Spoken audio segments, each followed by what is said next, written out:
Donald Trump says he's suffering from severe mental and emotional anguish, and he put it in a court filing, one of the classic attributes of an abuser or a malignant narcissist is to play a victim.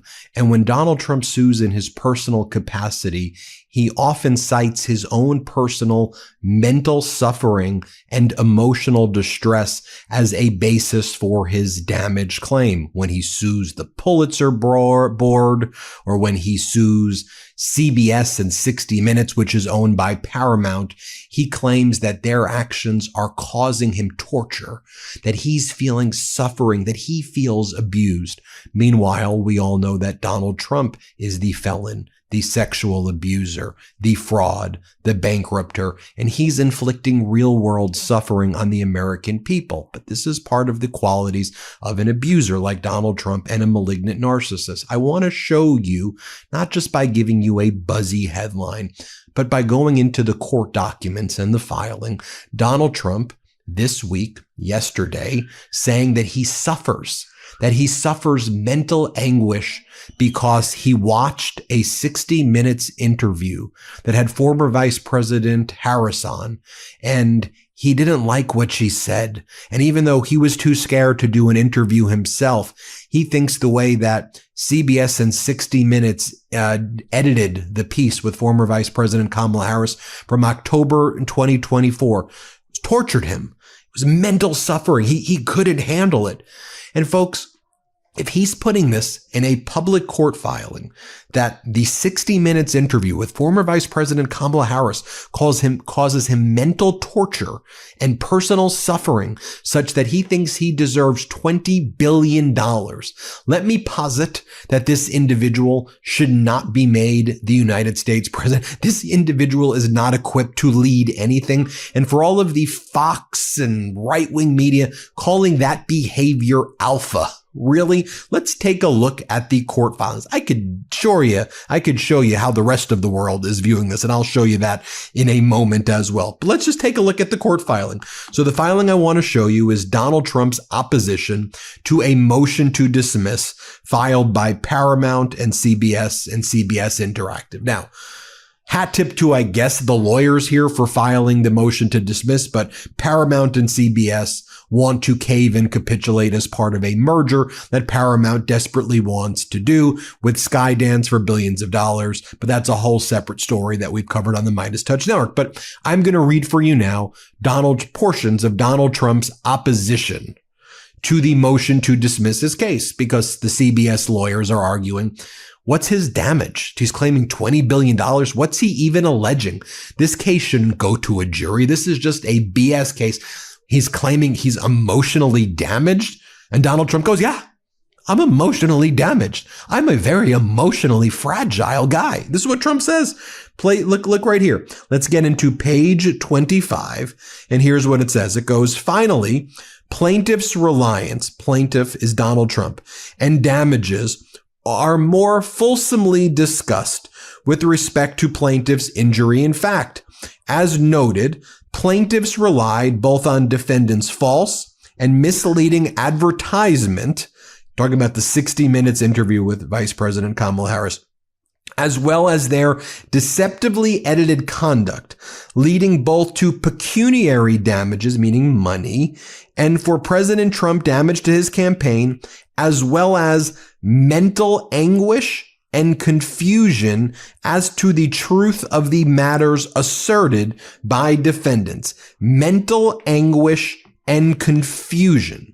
That's what Trump is claiming. He's damaged by having to watch the interview with former Vice President Kamala Harris. Okay, so let's take a look at what they're alleging the damage is. Let's look at their own words, shall we? This is what they basically say. They go, as one trial court has noted in the past, with respect to an improper attempt by CBS News to invoke the First Amendment, the First Amendment is a shield and not a sword. Okay, well, you're citing a 1992 case, United States versus Senussi. They're not talking about CBS and Donald Trump here. Then they go on to cite the Supreme Court. The Supreme Court has unequivocally found that the amendment does not reach so far as to override the interest of the public in ensuring that neither reporter nor source is invading the rights of other citizens through reprehensible conduct forbidden to all other persons. Defendant CBS on this motion seeks to wield the First Amendment as a sword, arguing that they cannot be held responsible for illegal conduct. Okay, well, why don't we get into what you're alleging the conduct is? Shall we? Here's the interview and defendant's distortion thereof. Here's what Trump is alleging caused him mental anguish for billions of dollars. In the lead up to the 2024 presidential election, an interview with, by the way, I'm reading you Trump's allegation. This is from Trump's lawyer. I'm not paraphrasing. I want to show you what he's claiming is torturing him with mental anguish, where he's basically debilitated at this point. In the lead up to the 2024 election, an interview with Harris was conducted by CBS's Bill Whitaker and recorded in 2 sessions to be aired on 60 Minutes. On October 6, 2024, defendants broadcast a brief promotional excerpt of the interview, the preview, for the commercial and pecuniary purpose of advertising and previewing a special episode of 60 Minutes to air the next night, the election special, together with the preview, the broadcast. This occurred during CBS's Face the Nation when host Margaret Brennan advertised the election special by introducing the preview, describing it as being from a special election edition of 60 Minutes. During the preview, Whitaker asked Harris a question regarding U.S. relations with Israel vis-a-vis Israel's war of self-defense against Hamas, to which Harris responded, "Well, Bill, the work that we have done has resulted in a number of movements in that region by Israel that were very much prompted by or as a result of many things, including our advocacy for what needs to happen in the region." Plaintiffs, Donald Trump, have alleged that the accuracy of the preview led to increased engagement with the special election. During the preview, a 60 Minutes watermark appeared on the upper left-hand corner of the screen. The preview concluded with a splash screen advertising the election special to be aired the next night, and included in it an advertisement for Paramount Plus, where the election special would be streamed. The next night, October 7, 2024, the election special aired. However, in response to the same question from Whitaker, Harris gave a different answer than the advertised Harris reply. Quote, "We are not going to stop pursuing what is necessary for the United States to be clear about where we stand on the need for the war to end." This was one of many instances of defendants' distortion of the interview. The complaint recounts an inexhaustive list of examples of defendants' distortion of the interview in the election special. That's what they're alleging that caused Trump mental suffering, what I just read for you. Then it goes on to say plaintiffs, which it's Donald Trump, and then he joins Ronnie Jackson, the Congress member from Amarillo, Texas. Why? Because Trump and Ronnie Jackson want to forum shop and get a judge from Amarillo, Texas, who's ruled in favor of Trump and MAGA before. Plaintiffs were foreseeably and actually misled by defendants' advertisement of the election special, containing certain statements by Harris, when in fact the election special did not contain the statements represented to be included by the defendants, as well as because the interview was deceptively edited in material ways to misrepresent significant portions of what Harris said throughout her conversation with Whitaker. This led to widespread confusion and mental anguish of consumers, including plaintiffs, regarding a household name of the legacy media apparently deceptively distorting its broadcast and then resisting attempts to clear the public record. Moreover, because they were misled by defendants' false advertising and tampering with the entirety of the interview, viewers withheld attention from President Trump and Truth Social by directing their attention to defendants' media platform. This increased defendants' engagement, viewership, and advertising revenue, and decreased the value of Trump's ownership of Trump media and other media holdings. Similarly, to counteract the deception caused by defendants' false advertising of the interview and election special and tampering with the entirety of the interview, Trump was forced to redirect significant time, money, and effort to correcting the public record regarding the content of the interview and the election special. So that is what Donald Trump is whining about, that he says, I read you his words directly. That's what he claims causes him pain. And he said that all of these people would have gone to Trump media. And the reason that his Truth Social is not doing good, even right now, even today, May 30th, 2025, is because the Vice President Kamala Harris interview with 60 Minutes diverted people's attention to watch the 60 Minutes interview and not be, everyone would have been on Trump media otherwise. I'm not paraphrasing. I read it for you. Now, if you think that the person who's claiming that that damaged him is equipped for the presidency, well, I've got some Trump meme coins to sell you. Oh, wait a minute. He's doing that too. And you see what he's been talking about as well? His emotional distress over the Pulitzer Prize lawsuit, how the New York Times won a Pulitzer Prize for the totally incorrect reporting about Russia. Now they admit it was a scam. It never happened. Their reporting was totally wrong. They'll have to give back their award. They awarded for false reporting. We can't let that happen in the United States of America. We are holding the fake news media responsible for their lies to the American people. You want me to show you what they're saying in Germany right now about, you want to know what the world thinks about the United States? Here's what they're doing in Germany. Let me play you this clip right here.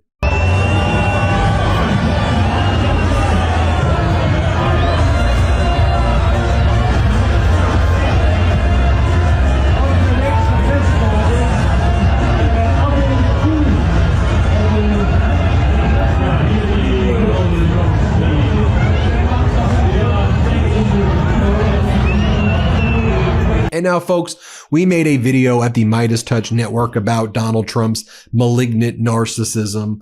Let me play this clip for you right here.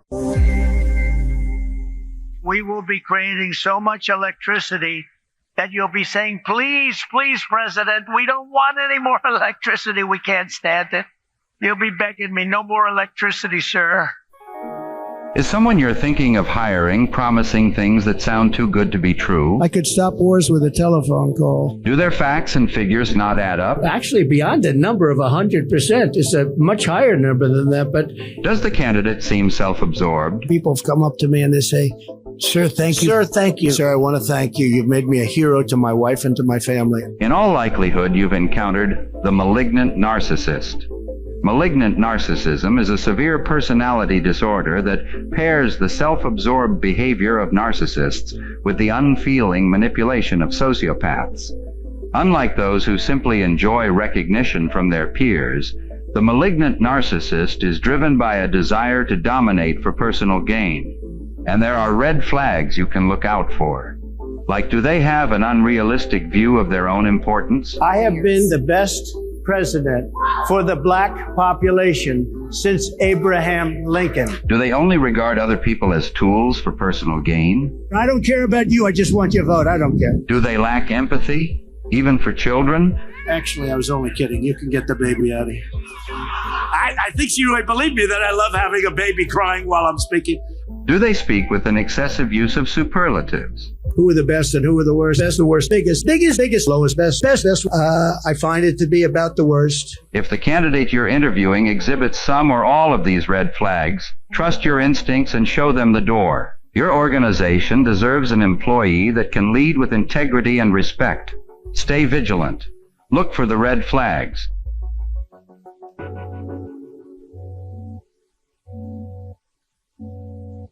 And finally, this is all MAGA. They're all like this.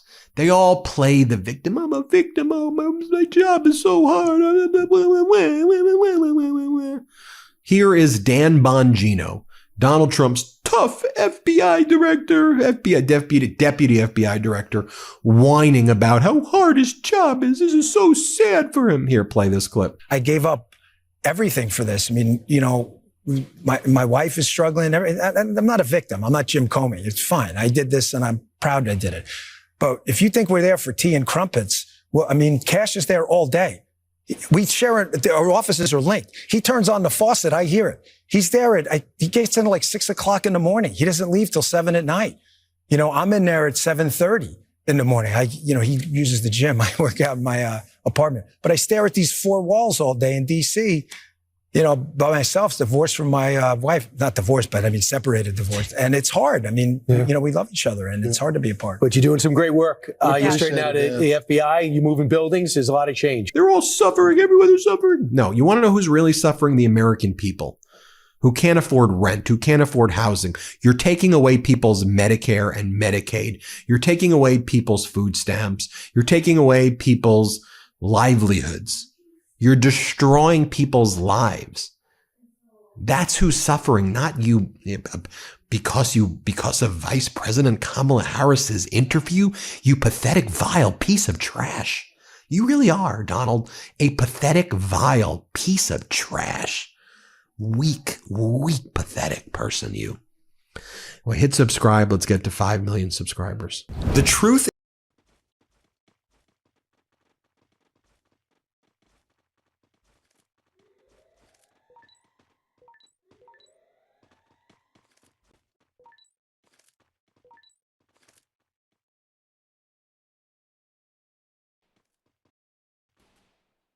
Good job.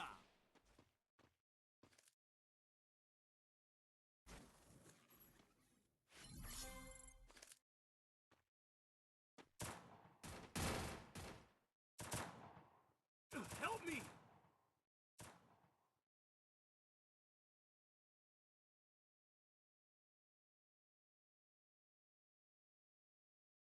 Good job.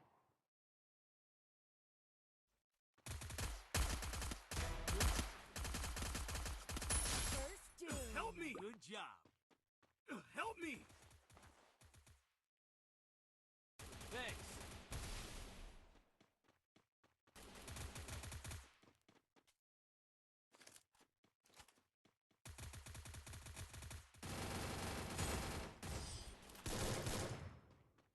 Good job. Thanks. Good job. Good job. Enemy spotted. Resources here. Need equipment.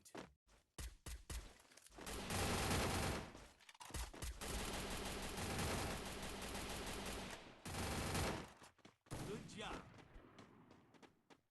Good job. Good job. Good job.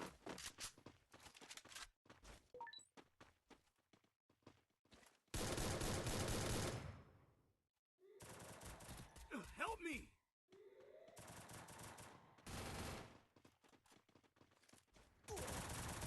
First doom.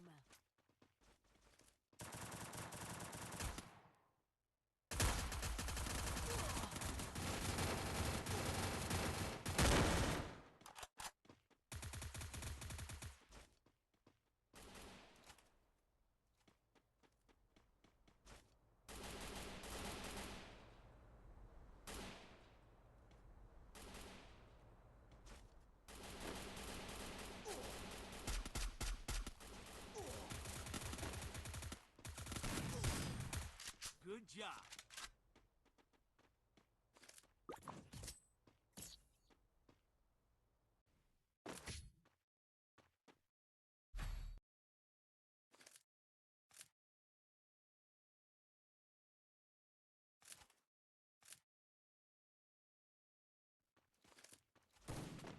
Need equipment. Need equipment. Help me. Be patient. Good job. Roger. Good job.